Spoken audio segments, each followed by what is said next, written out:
In Judaism and the Talmudic texts, the entity known as Samael maintains a very interesting role as a member of the heavenly host, otherwise known as the army of the angels. Whilst his membership with the heavenly host makes him a servant to God, it doesn't necessarily make him a pleasant figure to come across. You see, Samael is often thought in Jewish lore to be the main angel of death, and you only need to look at some of his nicknames to see this, some of which include the venom of God, the poison of God, the blindness of God, or the left hand of God. Others, however, see Samael as an equivalent of Satan, though quite unlike Satan, he does not appear to be evil, given that his functions directly serve God, such as destroying sinners. Others may have this notion because Samael is often seen as a tempter of man, a seducer, and one who encourages and condones man to sin. In a sense, you might see Samael as a test employed by God. In some Jewish lore from the Second Temple period, Samael has a significant role in the story of the Garden of Eden, in that he engineers the fall of Adam and Eve by utilizing the serpent to tempt Eve. Unlike traditional tales and ideas about Satan being the snake, this telling explains that Samael rode the serpent as his mount, and that the serpent doesn't appear to be an evil figure in disguise, but more so an extension of Samael, or a creature he had directly manipulated. Other ideas from this era paint Samael as the true father of Cain, implying that Samael was able to tempt Eve into a sexual encounter. Samael appears to first crop up during the Second Temple period, where he is incriminated as a major force of evil in the Apocalypse of Baruch, or Baruch 3, a non-canonical biblical book thought to be written by the scribe of Jeremiah, Baruch ben Neriah. The book describes itself as a narrative by Baruch, as he receives a revelation from God concerning ineffable things that have always been pondered on by man. In this account, Baruch prays to God daily, asking why he has allowed Jerusalem to suffer capture and dominion under the king Nebuchadnezzar. But he does not receive a response. Instead, God sends one of his angels to show Baruch the mysteries of the heavens, and that in doing so, he hopes that Baruch will stop praying to him on this matter. Baruch agrees to this, and is taken through the layers of heaven by the angel, each of which Baruch describes in great detail. By the time they reach the third layer, Baruch asks the angel to show him the tree that had led Adam astray, and the angel tells him, "It is the vine which the angel Samael planted, whereat the Lord was angry, and he cursed him and his plant." While also on this account, he did not permit Adam to touch it, and therefore the devil, being envious, deceived him through this vine. From this, we don't actually get to understand why God was angry with Samael, as well as to what capacity Samael was serving God. What we do get though is a glimpse of the relationship between Samael and God, and that whatever it was that Samael did must have been pretty bad, because God not only curses his plant, but also Samael himself. We see the rebellious and spiteful side of Samael too, that instead of accepting God's punishment, he turns against him, and is shown to deceive Adam into touching the vine, knowing full well that Adam would be punished. In doing this, Samael is shown to not only be a cunning figure, but a jealous one too. He loses God's favour and seeks to take Adam down with him, but in doing so, he is also hurting God, as he causes his favourite creation to defy him. Furthermore, Samael, in 4:9 of this passage, is referred to as the devil, showing us that he becomes the embodiment of evil after having been cursed by God. Samael is again mentioned later on in 9:7, where the angel tells Baruch, "At the transgression of the first man Adam, it was near to Samael when he took the serpent as a garment." By this, Baruch again confirms the downfall of Adam to be in association with Samael, but also that Samael took the serpent as a garment, or that he took the form of the serpent, and through this was able to tempt Adam into disobeying God. Samael also appears in the pseudepigraphal Jewish Christian text known as the Ascension of Isaiah, which sees Isaiah warn the dying king of Judah, Hezekiah, that his son Manasseh will not follow the righteous path that has been set for him. In chapter 1:8, Isaiah reveals to Hezekiah that he has foreseen Samael come to serve Manasseh, and that the entity would come to execute all of Manasseh's evil desires. Hearing this, Hezekiah breaks down into tears, to which Isaiah makes it clear in chapter 1:11 that the counsel of Samael against Manasseh is consummated, naught will avail thee. And what he means by this is that there is nothing that can prevent Samael from turning Manasseh down a path of darkness, as he will become corrupted. By chapter 2, everything Isaiah has predicted comes to pass, for when we see Hezekiah die, Manasseh proceeds to fall onto an unrighteous path, and seems to forget all of his father's teachings. We are told in 2:1, "And it came to pass, after that Hezekiah died, and Manasseh became king, that he did not remember the commands of Hezekiah his father, but forgot them. And Samael abode in Manasseh, and clung fast to him." We are also told that through this influence of Samael, Manasseh begins to serve a demon known as Belial, or Belial, otherwise described as the angel of lawlessness. Through the combination of Samael's influence over Manasseh and his choosing to serve Belial, the land of Jerusalem in which he rules over became a state of chaos. By 2:13, we see Isaiah leave Jerusalem for Bethlehem, for he is unable to stand the sight of that which he sees under Manasseh's rule. But Isaiah is quite vocal with his denouncement of the king, and people begin to listen, which angers the demon Belial. 2:13 tells us that Belial was in great wrath against Isaiah by reason of the vision, and because of the exposure wherewith he had exposed Samael.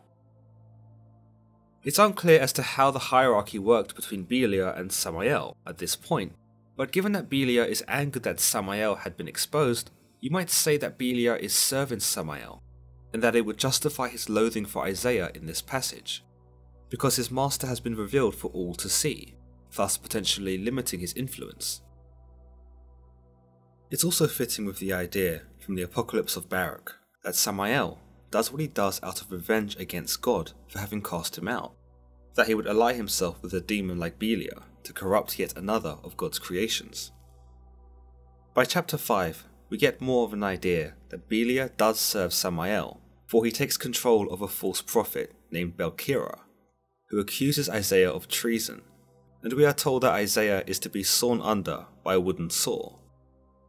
5:15 through 16 tells us, "This Belial did to Isaiah through Belkirah and Manasseh, for Samael was very wrathful against Isaiah from the days of Hezekiah, king of Judah, on account of the things which he had seen regarding the beloved, and on account of the destruction of Samael, which he had seen through the Lord, while Hezekiah his father was still king, and he did according to the will of Satan."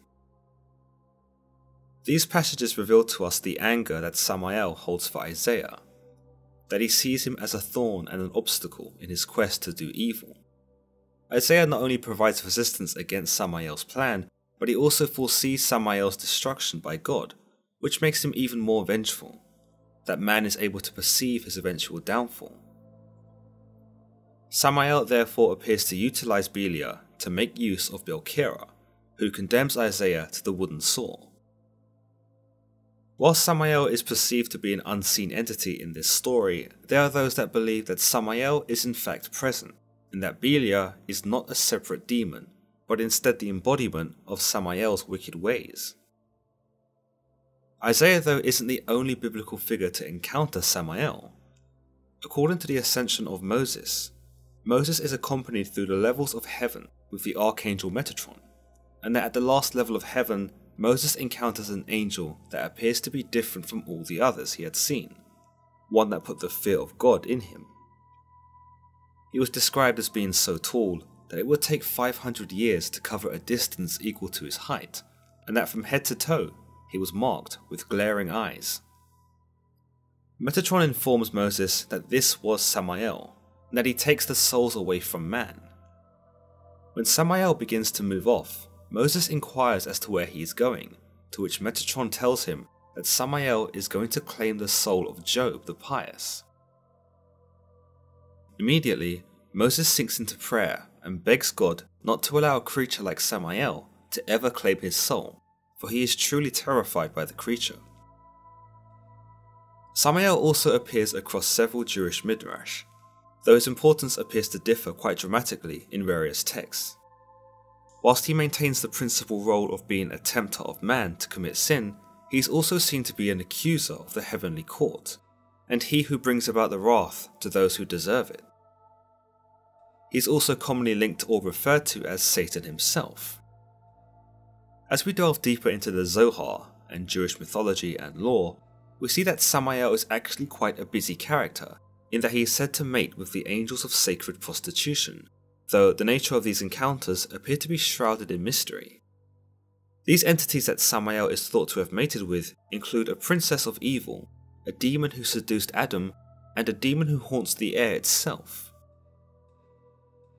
The Kabbalah in Jewish lore also sees Samael described as an archangel, and that he eventually becomes the consort of the demon known as Lilith, also the supposed first wife of Adam according to early Jewish texts and ideas, who rebelled against both Adam and God and fled from the Garden of Eden before the creation of Eve.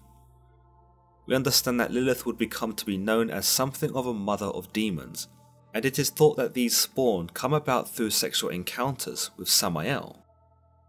He is also seen as Lilith's spouse in some cases, and the pair are thought to be the evil parallel of Adam and Eve. Gnostic traditions see Samael painted as one of the three names of the Demiurge, which is the creator of the universe, along with the names Yaldabaoth and Sauclus in the Gnostic text of the Apocryphon of John. Meanwhile, in On the Origin of the World, another Gnostic text that details the conception of the world, the entity Yaldabaoth, which appears to be miraculously conceived into the universe from the shadows, claims sole divinity for himself and begins to consider himself to be the god of all things. An entity known as Sophia, however, who was in existence before Yaldabaoth, and who had been instrumental in giving him life, told him that he was ignorant of how things really worked, and that if he was a god, then he was a blind god, or Samael, as some translations suggest. It would imply that Samael sees himself above everyone else, including God, similarly to how Lucifer did in Revelations, but that his ignorance or arrogance blinds him to the truth that ultimately costs him in the end. Interestingly, this same event is also referenced in the Gnostic exegesis titled The Hypostasis of the Archons, which reads, "Their chief is blind because of his power and his ignorance and his arrogance. He said with his power, 'It is I who am God. There is none apart from me.' When he said this, he sinned against the entirety, and this speech got up to incorruptibility.